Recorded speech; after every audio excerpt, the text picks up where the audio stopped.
Incharge అయినటువంటి గౌరవనీయులు పెద్దలు పూజలు అన్న గంగాధర్ గౌడ్ మాట్లాడవస్తే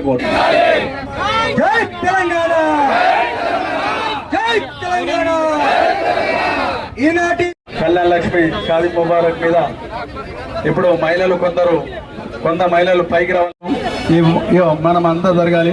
అదే విధంగా యజాద్ గారు, దాస్ గారు, సీను గారు, ఆనంద్ గారు, అదే కాకుండా మాధవ్ రెడ్డి పార్టీ అండగా ఉండాలని మన BRS party working president KTR साहब की हिदायत में शादी मुबारक कल्याण लक्ष्मी के ताल्लुक से जो एक केस गया था कि ముఖ్యమంత్రి ఉన్నప్పుడు ఈ రాష్ట్రం మొత్తం భారతదేశం నంబర్ 1 ఉంది.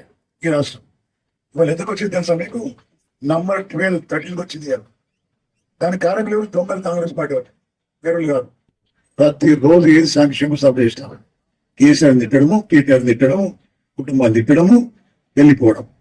నాకు మొన్న కొంతమంది ఎమ్మెల్యేలు చెప్పిన నా పాత ఫ్రెండ్స్ చాలా మంది అన్న ప్రజలకు వెళ్తే పోలీసులు రక్షిస్తున్నారు, ఈయన కొట్టాలంటే మేమే కొట్టాలని అంటున్నాం.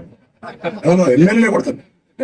వాళ్ళు గ్రామాలకు పోతే బంగారం పడుతున్నారు, గ్రామాలకు వెళ్తే రైతు మంది అడుగుతున్నారు, వాళ్ళ గ్రామాలకు వెళ్తే రుణమాఫీ పెడుతున్నారు, వాళ్ళ గ్రామాలకు వెళ్తే మరి రైతు చనిపోయింది అయ్యా ప్రజలు ఏమంటున్నారు, మేము బంధిస్తామన్నా మేము ఇక వాడినే పడతా ఉంటున్నాం.